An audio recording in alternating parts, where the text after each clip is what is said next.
சரோஜாக்கா வீட்ல income tax right நடந்துட்டு இருக்கு. அப்படியா? உனக்கு எப்படி இந்த விஷயம் தெரியும்? நீ பாத்தியோ? ஏக்கா அந்த பக்கமே போக முடியல, ஏகப்பட்ட கூட்டம். நிறைய கார் வேற நிக்குது வீட்டு முன்னாடி. யாரையுமே உள்ள விட மாட்டேங்கலாம், யாரையுமே வெளியே விட மாட்டேங்கலாம். ஆபீசர்லாம் வந்து செக் பண்ணிட்டு கிடக்காவலாம்க்கா. ஊர் முழுக்க இதான் இன்னைக்கு பேச்சு. உங்களுக்கு இந்த விஷயம் தெரியாதோ? தெரியாதே, நீ சொல்ல போய் தான் எனக்கு இந்த விஷயம் தெரியுது.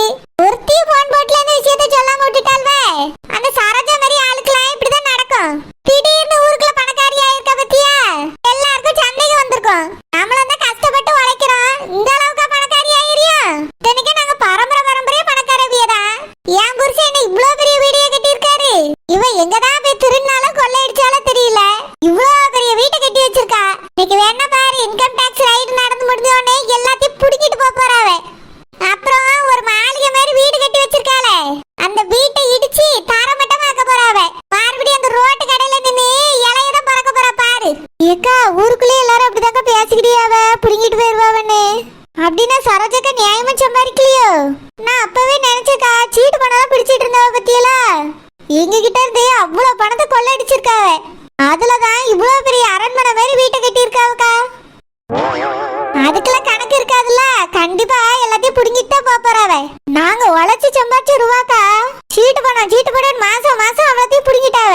அதுலதான் இவளுக்கு இவ்வளவு வருமானம் வந்திருக்கும்னு நினைக்கேன். ஹோட்டல் பிசினஸ்ல எல்லாம் இவ்வளவு வருமானம் வருமா சொல்லுங்க? இவ்வளவு பேர் ஹோட்டல் நடத்தியாவ, சின்ன ஹோட்டலு. இந்த அளவுக்குலாம் யாருக்கும் வளர்ச்சி வந்ததே இல்லக்கா. இவைய மத்தவிய வயிற்றுல அடிச்சுதான் சம்பாதிச்சிருக்காவ. எங்களை மாதிரி எவ்வளவு பேர்கிட்ட சீட்டு பிடிச்சாவளோ யாருக்கு தெரியும்? இதே கூட ஒரு தொழிலா வச்சிருந்திருக்கலாம். கண்டிப்பா இதுக்கெல்லாம் கணக்கே இருக்காதுக்கா. எல்லாமே ஏமாத்தி சம்பாதிச்ச ரூபாயா தான் இருக்கும். நீங்க சொன்ன மாதிரி எல்லாத்தையும் புடுங்கிட்டு தாங்க போறாவ. அது மட்டும் இல்ல, இந்த சரோஜாவை கொண்டு போய் ஜெயில போடுவாவ. தம்பி என்னவா காலி திம்பா, அப்பதான் அவளோட ஆட்டம் குறையும். என்ன ஆட்டம் போட்டா தெரியுமா? அவ பால் காய்ப்புக்கு என் வீடு தேடி வந்து கூப்பிட்டாலேன்னு ஒரு மரியாதைக்காக அங்க போனேன். என்ன பேச்சு பேசினா தெரியுமாவா? அவளை விட வீட்டு வேலைக்காரி என்ன பேச்சு பேசியா? லிப்ட் வச்சிருக்காங்க, லிப்ட் பெரிய பொல்லாத லிப்ட், யாருமே பார்த்தது இல்ல பாரு. அதுக்கு என்ன மாதிரி ஒரு விளம்பரம் பண்ணியாளுவ. இனி லிப்ட்ல ஏறவும் முடியாது இறங்கவும் முடியாது. காலம் முழுக்க ஹோட்டல் கடையில எச்சால எடுக்க கூட அவ ஆக மாட்டான். நீ பாத்துட்டே இரு. சேலுக்கு போயிட்டு வந்தவானே இவளையும் சரி, அவ குடும்பத்துல உள்ளவங்களையும் சரி, யாருமே வேலை கூட சேர்க்க மாட்டாவ. கடைசியில இந்த ஊர்ல உட்காந்து பிச்சை தான் எடுப்பாவலாம். ஏக்கா அடுத்த ரூபாய புடுங்கி தின்றுக்காவல்ல, பிச்சை எடுக்கட்டும், நம்மளுக்கு என்ன? மாசம் 5000 ரூபாய் கட்டி இருக்கேன்க்கா. 21 மாசம் 1 லட்சம் தாங்க தந்தாவ. மிச்சம் எல்லாத்தையும் அவையிலே சாப்பிட்டுட்டாவ. இது மாதிரி ஒத்த 2 பேர்ட்ட இல்ல, எனக்கு தெரிஞ்சு 20 பேர்ட்ட வாங்கியிருக்காவ. என்ன எத்தனை இடத்துல சீட்டு போட்டாவளோ, என்னென்னலாம் செஞ்சாவளோ யாருக்கு தெரியும்? அவ எதுவுமே உழைச்சி சம்பாதிச்சிருக்க மாட்டா, எல்லாமே திருநாதான் இருக்கும். மொத்தமா போகுது. இந்த அரண்மனையை பூட்டி சீல் வைப்பாவ. அத நானே போய் ஏலத்துக்கு இருக்கேன். அப்ப தெரியும் அவளுக்கு நான் யாருன்னு. லிப்ட்ல ஏறியால, லிப்ட்ல இனி அவளால ஒரு படிக்கட்ட கூட ஏற முடியாது. அந்த வீட்டை எங்களுக்கு சொந்தமாக்கியும் வீட்டு வாசல்ல நின்னு ஏங்கி ஆளட்டும். என்னெல்லாம் பண்றேன் பாரு அவளை. ஒரு வீடு கட்டினவனே என்ன ஆட்டம் படியாள்வே. அவளால சும்மாவே விடக்கூடாது. என்னை அடிச்சவாவா, என் மவள வாழ்க்கையை கெடுத்தவாவா, அவளாம் என் கண் முன்னாடி நிம்மதியா வாழ்ந்துருவாளோ? ஏக்கா நீங்க இவ்வளவு கோவப்படியது பார்த்தா அந்த இன்கம் டாக்ஸ் ஏவி விட்டது நீங்க தான் போல இருக்க. ஆமா நான் தான் ஏவி விட்டேன். என்ன பேச்சு பேசினா என்கிட்ட? என்னை வீடு தேடி வந்து அடிச்சுட்டு போயிருக்கா. என் மவ வாழ்க்கைய அவன் மவனை வச்சு அழிச்சிருக்கா. என் மகனுக்கு பார்த்த பொண்ணு அவன் மகனுக்கு கட்டி வச்சிருக்கா.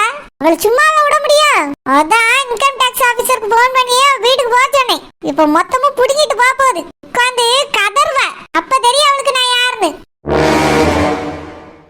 சத்யக்கா கரெக்டா செஞ்சிய. நானும் அவ வீட்டுக்கு போய் பார்த்தேன். என்ன ஒரு ஆடம்பரம், கிஃப்ட் வச்சிருக்காவ, ஸ்விம்மிங் பூல் கட்டி இருக்காவ, எல்லாம் அடுத்த பணம் தானே. நல்லா அனுபவிக்கிட்டோம்க்கா, நல்ல விஷயம் செஞ்சிய.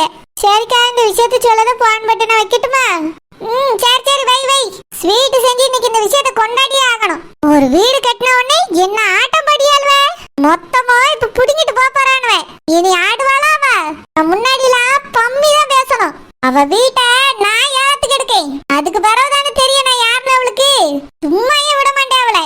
என்னை ஏன் பகச்சுக்கிட்டோன்னு ஒவ்வொரு நாளும் அவ ஃபீல் பண்ணணும். அந்த மாதிரி செய்யறேன். இதெல்லாம் மனுஷியா? என்ன மாதிரி ஒரு வேலை பார்த்து வச்சிருக்கு. பாவம் சரோஜாக்கா. இன்கம் டாக்ஸ் எல்லாம் ஏவி விட்டுருக்கு இந்த பொம்பளை. எல்லா பேரும் சொல்லுது. ஒருவேளை பேரு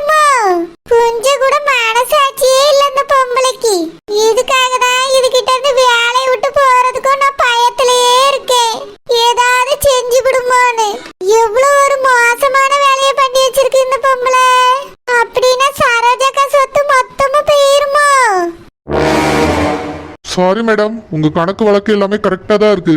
இப்பதான் சார் எல்லாமே டீட்டெயிலா காமிச்சாரு. நீங்க டாக்ஸ் எல்லாம் கரெக்டா தான் பே பண்ணிட்டு இருக்கீங்க மேடம்.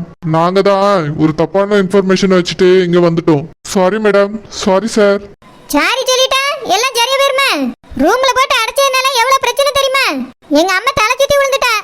என் புருஷனோட தங்கச்சிக்கு பெரிய பிரச்சனை ஆகி போச்சு. இப்படியா பண்றது? Sorry madam, extremely sorry. கதவை தட்டினாலும் திறக்க மாட்டேங்கிறிய. மேடம், நீங்க எங்களோட ஒர்க்கை டிஸ்டர்ப் பண்ணிருவீங்கிறதுனால தான் நாங்க அப்படி பண்ணிட்டோம். Sorry madam. சாரி சொல்லிட்டா மட்டும் போதாது, நாங்களும் மனுஷங்க கொஞ்சமா புரிஞ்சுக்கிடணும். சார், உங்க இஷ்டத்துக்கு எல்லாமே நீங்களே ஆக்ஷன் எடுக்க ஆரம்பிச்சிருவீங்களா? இந்த வீட்டோட கணக்கு வழக்கு யார் பாக்குறாங்கன்னு கேட்க வேண்டாமா? இந்த மொத்த சொத்துக்கும் பொறுப்பு பூரா என்கிட்ட தான் இருக்கு. நான் தான் எல்லா கணக்கு வழக்கும் பாக்குறேன். நீங்க பாட்டுக்கு அவங்கள ரூம்ல போட்டு அடைச்சு வச்சுட்டு வீட்டை சர்ச் பண்ணா என்ன அர்த்தம்? சாரி சார், அது எங்களோட ரூல்ஸ். இவங்க எல்லாரும் எங்களை வேலை செய்ய விடாம தடுத்தாங்களா, அதனாலதான் ரூம்ல போட்டு லாக் பண்ணிட்டு எங்க டியூட்டியை நாங்க பார்த்தோம். Sorry sir. Sorry madam, wrong information கிடைச்சிருக்கு. இந்த மாதிரி நடந்துகிட்டு இருக்கு, நாங்க வருத்தம் தெரிவிச்சுக்கிறோம். Sorry madam. Sorry sir. Sorry சாரின்னு சொல்லுங்க. ஆமா, உங்ககிட்ட இதெல்லாம் சொன்னது யாரு? மேடம், அது யாருன்னு வெளியே சொல்லக்கூடாது மேடம். யார் இப்படி சொன்னாங்கிறதும் எங்களுக்கும் தெரியல. யார் எங்களுக்கு இன்ஃபர்மேஷன் கொடுத்தாலும் நாங்க ரைட் பண்ணுவோம் மேடம். அது எங்களோட டியூட்டி. நீங்க உங்களோட டியூட்டியை செய்யக்கு நாங்க தான் கிடைச்சோம் போல்க. நாங்க ஏதாவது தப்பு பண்ணியிருந்தா தானே? சார், நீங்க குற்றவாளிகளை ட்ரீட் பண்ண மாதிரி பண்ணிருக்கீங்க. இதெல்லாம் சரியில்லை சார். சார், அது எங்களோட டியூட்டி. எங்க ரைட் பண்ணாலும் நாங்க இப்படிதான் நடந்துக்கிடுவோம். இவங்க எங்களை வேலை செய்ய விட மாட்டாங்கன்னு நினைச்சு தனியா ரூம்ல போட்டு அடைச்சிட்டோம். மத்தபடி அவங்க கிட்ட நாங்க ஆஷாலாம் நடந்துக்கல. சார், எங்க பாட்டி மயக்கம் போட்டு விழுந்திருக்காங்க. அவங்களுக்கு ஏதாவது ஆயிருந்தா என்ன பண்ணிருப்பீங்க? சார், அந்த ரூம்ல பாத்ரூம் இல்ல, தண்ணி இல்லைங்கிறதுலாம் எங்களுக்கு தெரியாது சார். ஃபுட்டு தானே அவங்க காலையில சாப்பிட்டுருப்பாங்கன்னு நினைச்சோம். Sorry sir. சாரி சொல்வியே நல்லா. உங்களை முதல்ல போலீஸ்ல போய் கம்ப்ளைண்ட் கொடுக்கணும். Sorry madam. யார் உங்களுக்கு கம்ப்ளைண்ட் கொடுத்தாங்கன்னு தெரியல உங்களுக்கு. ஆனா சர்ச் பண்ணி நீ மட்டும் வந்துட்டியே. Sorry madam. சாரி சார், நாங்க போயிட்டு வரோம். இங்க பாருங்க சார், இன்னொரு தடவை இந்த மாதிரிலாம் செய்யாதீங்க. எதுவா இருந்தாலும் எந்த கணக்கா இருந்தாலும் என்கிட்ட கேளுங்க, நான் காமிக்கிறேன். Okay sir. ஆபீசர்ஸ் வாங்க கிளம்புவோம். சரி, பியாதி எடுப்பானே என்ன நல்ல நின்னுட்டானே. முதல்ல இந்த சோபால உட்காருங்கன்னு சொன்னானே சூரியா. அதுக்கு வர கூட்டி வந்து ரூம்ல அடைச்சிட்டானே. எவ்வளவு தெரியுமா கஷ்டப்பட்டு நெட்ட மாதிரி என்ன பாடுபட்டுக்கா தெரியுமா? எங்க போனவள வேற பிடிங்கிட்டானே. எப்பாடா, இப்பதான் கொஞ்சம் கண்ணு தெளிவா தெரியுது. மைனி நல்லா இருக்க, கதவை திறந்து விட்டானு. இப்பதான் போயிட்டு வந்த மைனி. என் மொழி வரலனா இப்பயே கதை திறந்துக்க மாட்டானே. 2 நாள் ஆயிருக்கும், நீ என்ன பாடுபட்டுப்பியோ. ஐயோ, அவ்வளவுதான். எம்மாடி சாரோஜா, சாப்பிட்ட வரவுதான் தெளிவா இருக்கேம்மா. உன்னை காலையில இந்த வீட்ல சாப்பிட கூடாதுன்னு சொன்னது யாரு? கார் கடிச்சோன்னு கோயிலுக்கு வரேன்னு பையன் எடுத்து ஓடிட வேண்டியது. பிறகு மயக்க வருது, வாந்தி வருதுன்னு உளுந்துட வேண்டியது. சாரோஜா, கார்ல வந்த பத்தியம்மா, அத கேரட் கிட்டின்னு நினைக்கேன். ஆமா, நடந்து வந்திருந்தா ரோட்ல கிடந்திருப்பா. பிறகு உன்னை காப்பாத்துறதுக்கு யாருமே வந்திருக்க மாட்டா. நாங்களும் வந்திருக்க முடியாது, நெட்ட மாதிரி வந்திருக்க மாட்டா. ரோட்லயே இருந்தாலும் உளுந்து கிடக்க வேண்டியதா. இல்லைன்னா ஆஸ்பத்திரியில கொண்டு போய் யாராவது அட்மிட் பண்ணிருப்பாவே. என்மேல கார் எடுத்துட்டு போகாத சொல்லிவிட்டேன். ஆமா, போவா. திங்காம போய் ரோட்ல உளுந்து கிடக்கேக்கு. வீட்லயே சாமியை கும்பிட போதும். ஒரு வாரத்துக்கு ஒருக்கா கோயிலுக்கு போனா போதும். வெள்ளிக்கிழமை மட்டும் கோயிலுக்கு போதும். இங்க பார்ப்பா சூரியா, இந்த பிஏ ஒன்னத்துக்கு ஆக மாட்டா. அவளுக்கு ஒண்ணுமே தெரிய மாட்டேங்குது. அம்மா, கணக்கு வழக்குலாம் அவங்களுக்கு எப்படி தெரியும்? அக்கௌண்டருக்கு தெரியும், எனக்கு தெரியும். மற்றபடிக்கு எல்லாருக்கும் தெரியாதுமா. நீங்க என் மகனுக்கு தான் எல்லாம் தெரியும், வரட்டும்னு சொல்லிருக்கலாம்ல. நான் அப்படிதான்ப்பா சொல்லிக்கிட்டு இருந்தேன். இந்த பின்னாடி 2 நிக்குது பாரு. ஆச்சா பூஜானி கத்திக்கிட்டு அதுவா தான் கெடுத்துட்டு. அம்மா, ஹோட்டலுக்கு ரைடு வந்திருந்தாங்கம்மா. அங்க எல்லா கணக்கும் காமிச்சிட்டு இங்க வரக்கு கொஞ்சம் லேட் ஆயிட்டு. ஓ, அப்படியே அங்கே வந்தாவளா சொல்லிக்கிட்டு இருந்தாவே. எல்லா இடத்துக்கும் எங்க ஆட்கள் பேருக்காவே. நீ யார் நம்ம மேல இவ்வளவு பராமரிச்சான்னு தெரியலையே. இங்க பாரு சூரியா, உனக்கு போன் பண்ணும்போது உங்க அப்பாக்கு தம்பிக்கு எல்லாருக்கும் போன் பண்ணியாச்சு. 2 பேரும் இன்னும் வரல. அம்மா, வந்துட்டு இருப்பாங்கம்மா. ரொம்ப தூரம் போயிருப்பாங்களா இருக்கும். வரட்ட பானிக்கு வச்சுக்கிடியே. ஏ பிஏ, எதுக்கு முடிச்சிட்டே எனக்கு அவனுக்கு வேலை இல்லையோ? போ, வேலையை போய் பாரு. ஓகே மேடம், ஃபர்ஸ்ட் போய் மேக்கப் போடணும். அம்மா, இனி கவலைப்படாதீங்க. அதான் எல்லா கணக்கும் சரியா இருக்குன்னு சொல்லிட்டு போயிட்டாங்கல்ல. இனி வரமாட்டாங்கம்மா, நீங்க கவலைப்படாதீங்க. சரிப்பா. எம்மாடி சாரோஜா, என்னம்மா சொத்த நேரம் போய் படுக்க வேண்டியதானே? இல்லம்மா, அந்த சமையல்காரியை கூப்பிட்டு பொங்கல்ல நிறைய முந்திரி பருப்பு போட சொல்லு. அன்னைக்கு ஒரு முந்திரி பருப்பு கூட கிடைக்கலம்மா. இப்ப இருக்க நிலைமையில இது ரொம்ப அவசியம். எல்லாத்தையும் உனக்கு முன்னாடி போய் இந்த நெட்ட மாதிரி தான் தின்ட்டு வந்தா தின்றுப்பாளா இருக்கும். மைனி, நான் வெறும் 50 முந்திரி பருப்பு தான் தின்னேன். அதுக்கு மேல ஒண்ணு கூட திங்கல மைனி, எண்ணி தான் தின்னேன். பெரிய கணக்கு தான். பாத்தியாமா, மொத்தத்தை இவ தான் தின்றுக்கா. போ, சொத்த நேரம் போய் படு போனி. சரிம்மா. மைனி, நானும் கொஞ்ச நேரம் போய் படுத்துக்கிட்டுமா? படுக்கதா இருந்தா வீட்டுக்கு போயிரு. இதுக்கு மேல இந்த பக்கத்திலே வந்துடாத. ஐயோ வேண்டாம் மைனி, நான் சாயங்காலம் போய்டி. சரோஜா என்னாச்சு? நீ உடனே வர சொன்னதாக ஸ்டெல்லா போன் போட்டு சொன்னா. என்னாச்சு சரோஜா? ரொம்ப சீக்கிரமா வந்துட்டியே. செண்டு வாங்கிட்டீங்களா இல்லையா? எப்படி போக முடியும்? பாதி தூரம் கூட போல சரோஜா. அதுக்குள்ள போன் வந்துருச்சு, திரும்பி வந்துட்டேன். வீட்ல ஒரு கார் கிடையாது, ஆள் கொண்டா தூக்கிட்டு ஓடிட்டியே. நான் வெளியே எப்படி போறது? சரோஜா இதுக்காக வர சொன்னா? என்ன சரோஜா, நீ பர்ஃபியூமே வாங்கிட்டு வந்திருப்பேன். என்னே பர்ஃபியூம் வாங்குறது ரொம்ப முக்கியமானே. நம்ம வீட்டை சோதனை படக்கு ஆள் வந்திருந்தவனே. குட்டிமா என்னமோ சொல்ற? ஷோ, இவர் கண்ணுக்கு மட்டும் இது மட்டும் எப்படிதான் குட்டியா தெரியுதுன்னு தெரியல. சூர்யா என்னப்பா இதெல்லாம்? அப்பா அது ஒன்றும் பிரச்சனை இல்லை, எல்லாம் சால்வ் ஆயிடுச்சு. சரோஜா அதான் நம்ம மகன் சிங்க குட்டி இருக்கான்ல, உனக்கு என்ன கவலை? என்ன எதுக்கு அவ்வளவு தூரத்துல இருந்து போன் போட்டு வர வச்சா? வீட்டுக்கு ரைடு வந்திருக்காவே, இது உங்களுக்கு பிரச்சனையே இல்ல. செண்டு பாட்டில் வாங்கலையே தான் இப்ப கவலை. சூர்யா மட்டும் இல்லனா என்ன ஆயிருக்குமா? சரோஜா சூர்யா எல்லாத்தையும் பாத்துக்கிட்டு வந்தான்னு நாங்க தைரியமா இருக்கோம். நீ கோடீஸ்வரி ஆனதுக்கு முக்கியமான காரணமே சூர்யா தான். கோடீஸ்வரி ஆனே, ஆனா நிலைக்குமா இல்ல அழிச்சிருவியலான்னு தெரியல. சரோஜா கவலைப்படாத, நினைச்ச மாதிரி கோடீஸ்வரி ஆயிட்டா. அது தக்க வச்சுக்கிறதுக்கு நம்ம மகனுக்கு எல்லா விஷயமும் தெரியும். அவன் எல்லாத்தையும் பாத்துக்கிடுவான். நீ எப்பயும் போல உன் வேலையை மட்டும் பாரு. நான் கோடீஸ்வரி ஆயிட்டேன்.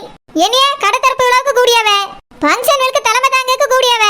ஒரு கார் வீட்ல கிடையாதுன்னா எப்படி போவேன்? என்னைய காரை கேட்காம கொள்ளாம யாரும் தூக்க கூடாது சொல்லிவிட்டேன். மைனி தூக்கிட்டு போயில மைனி, ஓட்டிட்டு தான் இருக்காவே. ஆமா, இந்த திருத்தக்கு தான் ஆள் இல்லன்னாவ. சரோஜா ரொம்ப தூரம் கார் ஓட்டிட்டு போயிட்டு வந்தது டயர்டா இருக்கு, நான் கொஞ்சம் பேர் ரெஸ்ட் எடுக்கிறேன். பாத்துக்க சூர்யா, உங்க அப்பாவுக்கு ஒரு விவரம் கிடையாது. நான் சொல்ற விஷயத்தை எதையாவது காதுல வாங்கியாவல பாரு. விடுங்கம்மா, அப்பா ஃப்ரீயா இருக்கட்டும். அதான் நானும் அனுவர் கொள்ள எல்லாத்தையும் பாத்துக்கிறோம். உன் தம்பி ஒன்னே மாதிரி விவரமா இருந்துட்டா எனக்கு ஒரு கவலையும் கிடையாது. அவன் ஃப்ரெண்ட கூட போறேன், அங்க போறேன், இங்க போறேன் சுத்திக்கிட்டு தெரியா. படிப்போ ஒழுங்கா படிச்சு தொலைக்கல. படிக்கன்னு ஒரே பொய்யா சொல்லி தொலைச்சிருக்கான். அவ்வளவு அரியர்ல கிடக்குதா. கூமுட்டையா இருந்திருக்கான். நான் அவன் விஷயத்துல ஒரு முட்டாளா இருந்திருக்கேன். மைனி அப்படியா? ஆமா, படிச்சு பெரிய ஆளாகி என்ன கோடீஸ்வரி ஆக்கிடுவான்னு நினைச்சிட்டு இருந்தேன். எல்லா பாடத்திலயும் அரியர் ரூபாய பொய்யா சொல்லி வாங்கி இருந்திருக்கான். இப்பதானே எல்லாம் தெரிஞ்சிச்சு. அதனாலதான் அவனை ஹோட்டல்ல சப்ளையரா போட்டு வச்சிருக்கேன். மைனி என்ன சொல்றீங்க, சப்ளையரா? ஆமா, ஹோட்டல்ல மெயின் பிரான்ச்ல அவன் தான் சப்ளையரா இருக்கான். எதுக்கு இப்ப கார் எடுத்துட்டு போனான்னு தெரியல. அம்மா அஸ்வினை கூட போறேன்னு என்று சொல்லிட்டு போனாமா? ரொம்ப அவசியம் சூர்யா. அவனுக்கு கூட்டாளி இல்லாம தான் கவலைப்பட்டுட்டு கிடந்திருக்கான். இப்போ ஒரு வழி கிடைச்சோடனே காரை தூக்கிட்டு ஓடி இருக்கான். இதுக்கு மேல நீ அவனுக்கு எல்லாம் சப்போர்ட் பண்ற வேலை வச்சுக்கிடாத. அவனை நான் பாத்துக்கிறேன். நெட்ட மாதிரி டிரைவரை கார் எடுக்க சொல்லு. ஒரு ஆளை நான் உடனடியா பார்த்தாகணும். மைனி யார் மைனி? இந்த சோதனைக்கு காரணமா யார் இருந்தா வேண்டி எனக்கு தெரியும். என்னம்மா சொல்றீங்க? உங்களுக்கு தெரியுமா? தெரியும் சூர்யா. நான் போய் 4 வார்த்தை கேட்டுட்டு வரேன். நெட்ட மாதிரி வா போவோம். சரி மைனி.